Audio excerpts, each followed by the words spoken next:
Good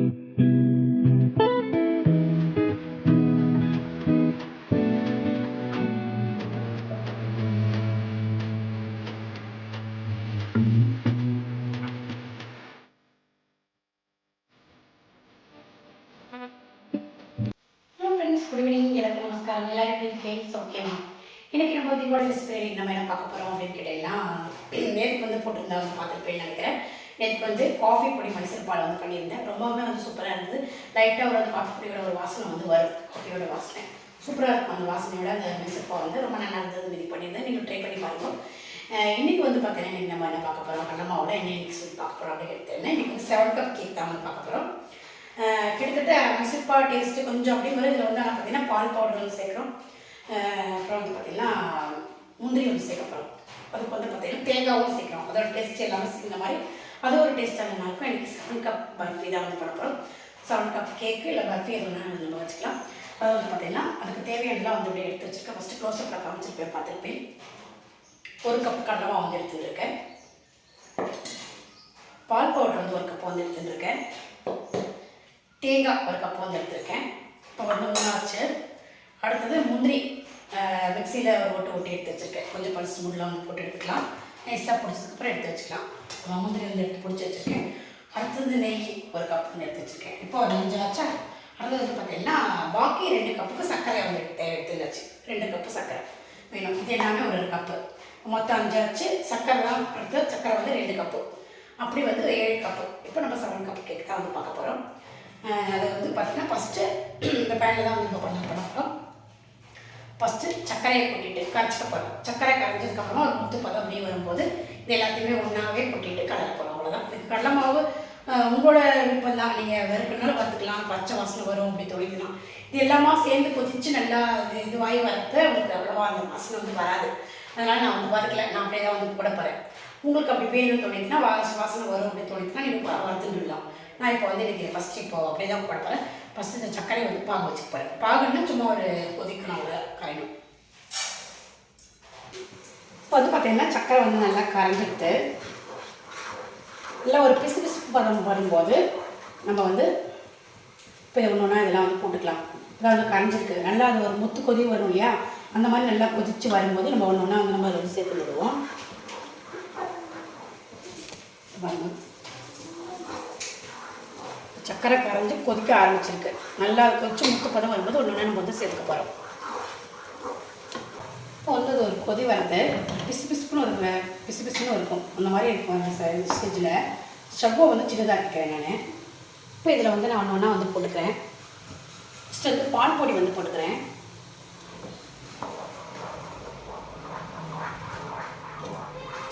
அடுப்பு of பண்ணிவிட்டு நம்ம எல்லாமே கரைச்சிட்டு கூட ஆன் பண்ணிக்கலாம். நான் வந்து ஆஃபே பண்ணிக்கிறேன். நம்மளுக்கு கட்டையாக இருக்கும். மாவெல்லாம் போட்டிருக்கோம், கலரும் இல்லையா, கட்டையாகவும் ஆகும். அதனால் எல்லாமே கலரிட்டு நான் அப்புறமா ஆன் பண்ணிக்கிறேன். உங்களுக்கு காட்டுறதுக்காக தான். இல்லைன்னா அப்படியே நம்ம கலரிலே எல்லாம் ஒன்று பண்ணலாம். அடுத்தது வந்து பார்த்திங்கன்னா கடலை மாவு வந்து எடுத்து வச்சுக்கோங்க. அந்த கடலை மாவை வந்து கொட்டிடுவோம்.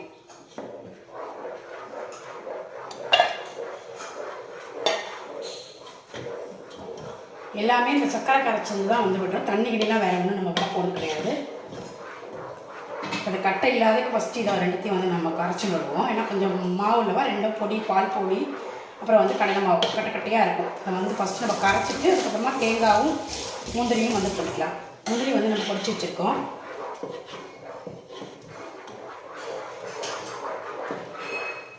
இப்போ ஸ்டவ்வை வந்து பற்ற வச்சு சிம்மில் வச்சுக்கலாம். இப்போ அந்த சூட்லேயே உங்களுக்கு அந்த கட்டைக்கிட்டே இருந்தாலும் அப்படியே வந்து கரைஞ்சிடும்.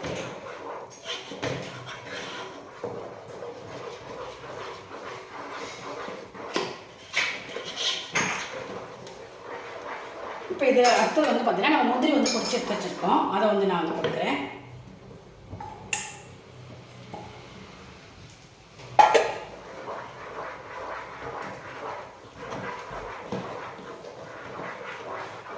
அடுத்தது தேங்காவும் வந்து போட்டுருவேன். எல்லாமே வந்து சேர்த்தாச்சு. இதுக்கு வாசனைக்கு நான் வேறு எதுவுமே வந்து போட போகிறதில்லை. இதோட வாசனை எல்லாமே சேர்ந்தாலே ரொம்பவுமே நல்லாயிருக்கும். பால் பவுடர் போட்டிருக்கோம், முந்திரியோட அந்த வாசனை, அப்புறம் வந்து கடலை மாவு, தேங்காய், வேறு ஒன்றும் நம்ம வாசனைக்கு எதுவுமே தேவையில்லை. உங்களுக்கு இப்படி வேணும்னா நீங்கள் ஏலக்காய் தூள் வந்து போட்டுக்கலாம். நான் வேறு எதுவும் வாசனைக்கு போட கிடையாது. இப்போ இப்போ நெய் வந்து பார்த்திங்கன்னா கொஞ்சம் கொஞ்சமாக நம்ம விட்டுட்டு கலர போகிறோம். நெய் நல்லா ஒரு கப் எடுத்துக்கணும் இல்லையா, அது வந்து நான் கொஞ்சம் கொஞ்சமாக அப்பப்போ சேர்த்துட்டு கலந்துட்டு போகிறேன். ஃபஸ்ட்டு இப்போ ஒரு 2 ஸ்பூனுக்கு வந்து போட்டுருக்கேன். இப்போ இதை வந்து நான் வந்து கலந்துக்கிறேன். சிம்மிலே தான் வச்சு கலரிட்டுருக்கேன். நல்லா அந்த கட்டையெல்லாம் எல்லாத்துக்கும் நல்லா கலர்னதுக்கு அப்புறமா நீங்கள் வந்து வேணும்னா பெருசாக இருக்கலாம்.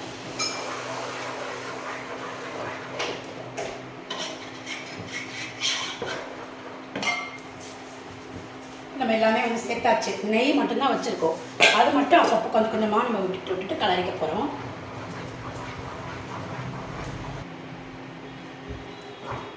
இது கலந்துட்டே இருக்குது. இப்போ அடுத்து ஒரு 2 ஸ்பூன் நெய் வந்து விட்டுக்கிறேன். நான் 2 நல்லா ஒரு 3 ஸ்பூனே வந்து விட்டுக்கிறேன்.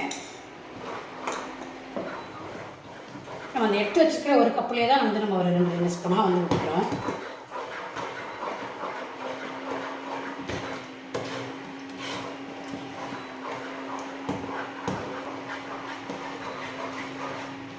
சிம்மிலே தான் வச்சு நான் வந்து கலரிட்டுருக்கேன்.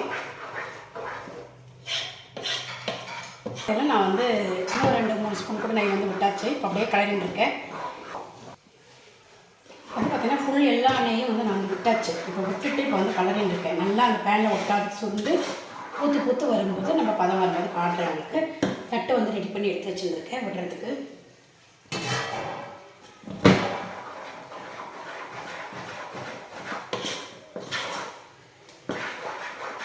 பாருங்கள், அப்படியே நல்லா சுரண்டு வரும் மாதிரி கலர் 2 இருக்கணும். இது அப்படியே பூத்து அழகாக வரும். மைசூர்பாகு வர மாதிரி தான் வரும். இதுவும் பண்ணும்போது நம்ம அப்படியே வந்து இறக்கி கொட்டிட வேண்டியதுதான். ரொம்ப சூப்பராக இருக்கும். எப்பவுமே ஒரே மாதிரி பண்ணுறதுக்கு இது மாதிரி வந்து நம்ம பண்ணலாம் இல்லையா, அதனால் வந்து கடலை மாவில் இதுவும் இது மாதிரி பண்ணலாம் அப்படிங்கிறனால கடலை மாவு வந்து எடுத்துருக்கேன். இதில்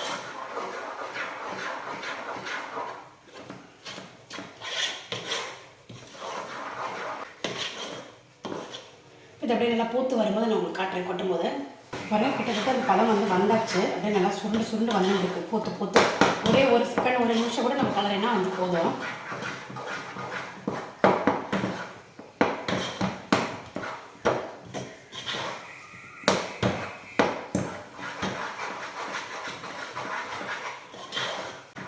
இப்போ ஆயாச்சு. நான் வந்து ஆஃப் பண்ணிடுறேன்.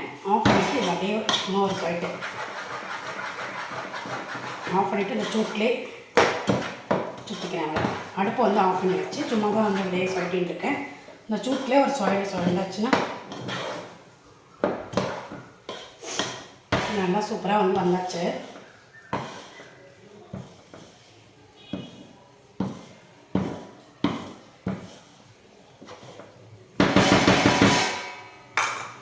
இப்போ நான் இந்த தட்டில் வந்து கொட்டிக்கிறேன்.